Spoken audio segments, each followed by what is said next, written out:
ये इस संसार का नियम है। तुम बस एक काम करो,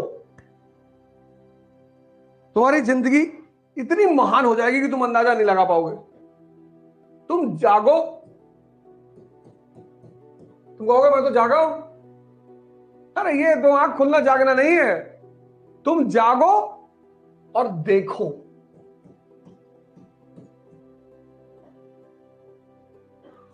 ये न्यूटन का चौथा लॉ है। जागो और देखो। और बस यही का ये छोटा सा सूत्र है, बहुत छोटा सा। और जैसे ही ये करोगे वैसे ही तुम्हारी समझ का विकास होना शुरू हो जाएगा। बड़ा प्यारा और बड़ा सिंपल सा फॉर्मूला, सिर्फ जागो और देखो।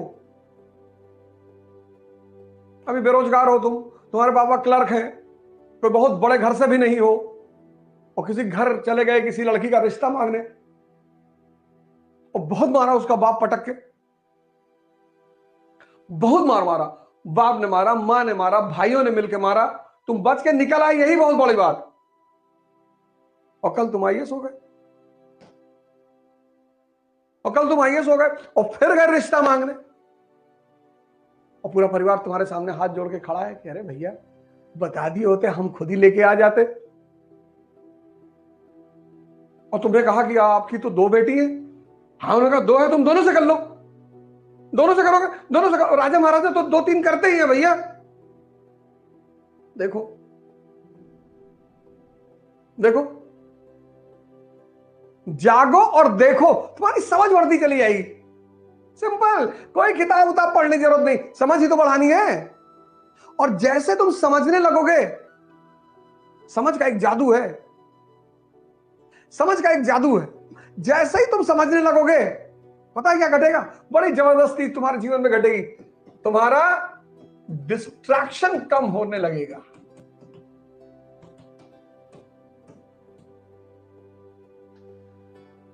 ये तुम उलझे हो, ये कम होने लगेगा। देखो लोग कैसे अपने से नीचे लोगों को राय देते हैं। किसी आईएएस अफसर को देखो, अपने चपरासी को राय देगा, देखो तुम ऐसे किया करो, ऐसे खाया करो, ऐसे रहा करो, अपने बच्चे को ऐसे बताया करो। और वही आईएएस ऑफिसर जब किसी मिनिस्टर के सामने होता है तो मिनिस्टर की बात सुन रहा होता है, मिनिस्टर आईएएस को बता रहा होता है कि गुप्ता जी, जी साहब, अरे आप आइसक्रीम खाया करिए वनीला, जी जी साहब मैं खाता हूं साहब। बस यही दुनिया है। और जैसे ही तुम्हारा डिस्ट्रैक्शन कम होने लगेगा, तुम्हारी क्षमता बढ़ने लगेगी।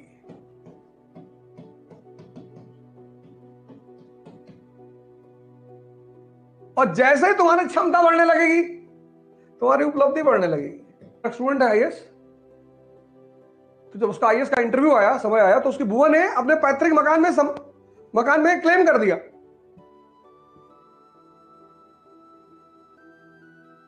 मेंस क्वालीफाई कर लिया उसने।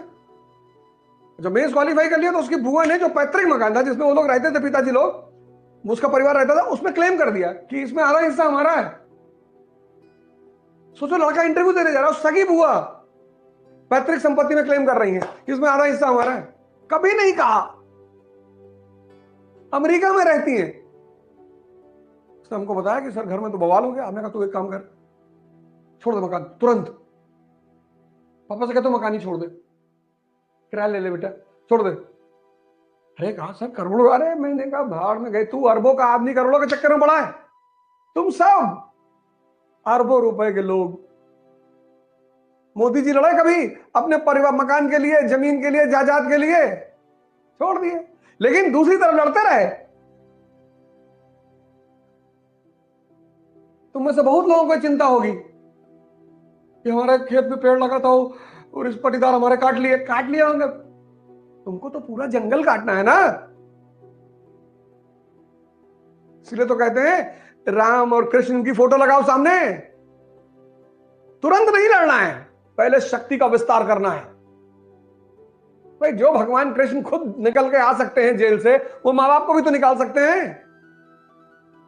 नहीं निकाला, शक्ति का विस्तार किया बाहर निकलकर, फिर युद्ध किया।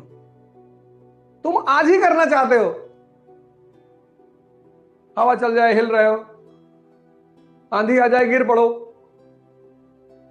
किसी की शादी में गए, किसी ने पानी नहीं पूछा, टेंशन में हो तुम कि बड़की मामी की बिटिया की शादी में गए थे और एक लड्डू कोई पूछा नहीं, हमें लड्डू रखे थे, खा लेते उठा के। उल्टी सीधी बातों में जिंदगी को उलझा के रखे, उल्टी सीधी बात कि बड़ी बुआ आई थी, जाते 1 रुपया भी मेरे हाथ पे जाते जाते नहीं रखी।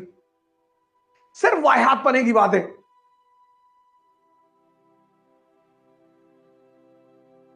कौन हो तुम? क्यों तुम्हारे हाथ पर ऊपर रखे?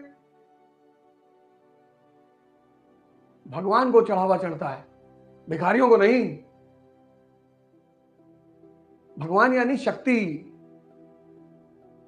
इस संसार में भगवान को चढ़ावा चढ़ता है, भगवान को। भिखारियों को चढ़ावा नहीं चढ़ता। भिखारियों को दान दिया जाता है। वो जो मंदिर के बाहर लोग बैठे हैं उनको दान, जो अंदर पत्थर की मूर्ति है उसको चढ़ावा। पैसा दोनों जगह दिया जा रहा है, फर्क है, बाहर ताव में दिया जा रहा है, ये ले 5 रुपए रख ले, और अंदर झुक के दिया जा रहा है कि मालिक तन मन धन सब अर्पित तुमको। काहे मरे जा रहे हो? क्यों मरे जा रहे हो?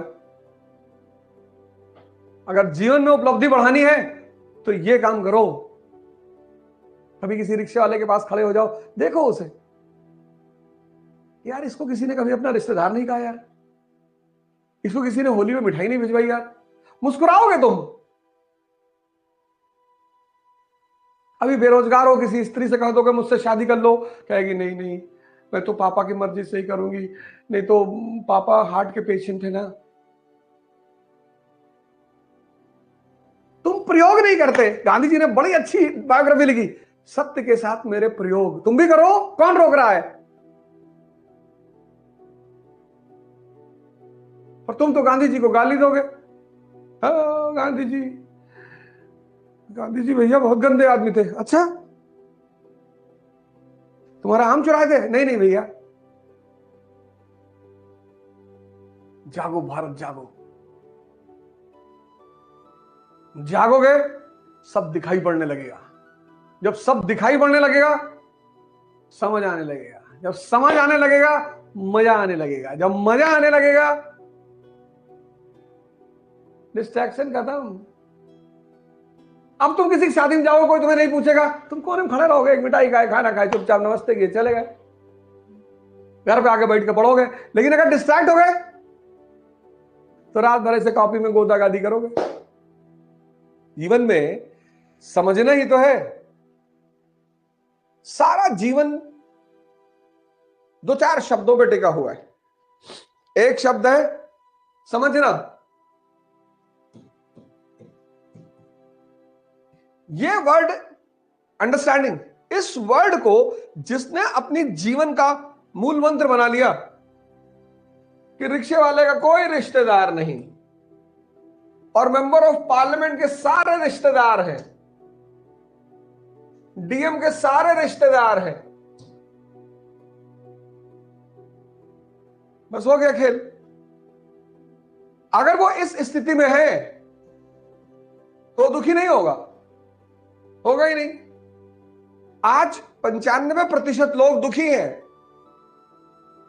मुझे कोई प्रेम नहीं कर रहा है, मुझे कोई पूछ नहीं रहा है, मुझे कोई सम्मान नहीं कर रहा है। यहां कोई किसी को सम्मान नहीं करता। यहां सिर्फ और सिर्फ और सिर्फ शक्ति की पूजा होती है, बस। ये बड़ा प्यारा वर्ड है, समझना। इसी को विकास करने की क्रिया का नाम है ध्यान। ध्यान कुछ है थोड़ी, इसी को विकास करने की क्रिया का नाम है ध्यान। दूसरा वर्ड है इंटरेस्ट।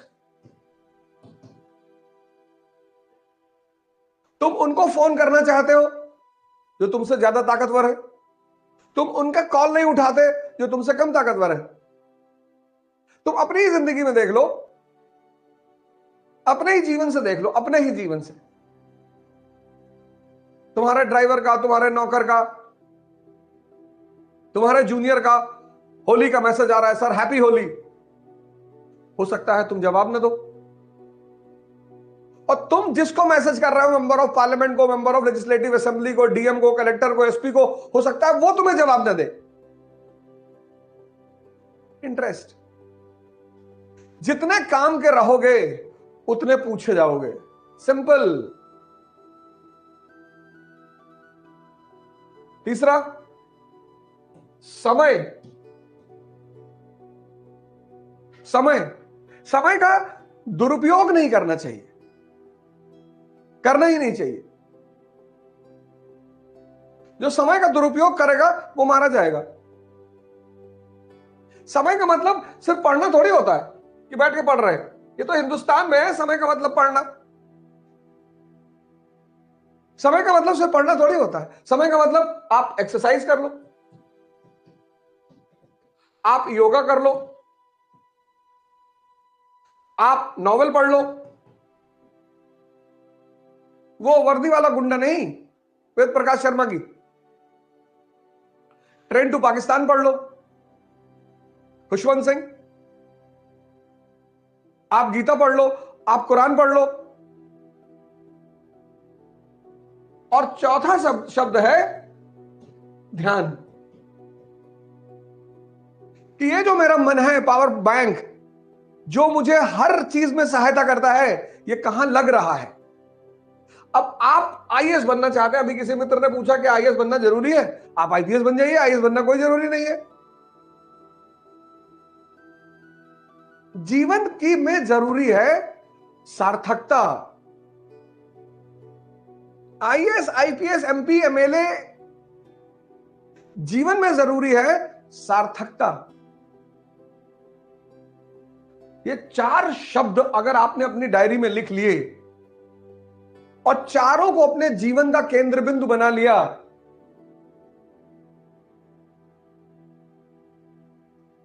तो भैया हम आपको गारंटी दे रहे हैं, गारंटी 5,00,000% कि आपको कोई हरा नहीं पाएगा, आपको कोई परेशान नहीं कर पाएगा, कर ही नहीं पाएगा।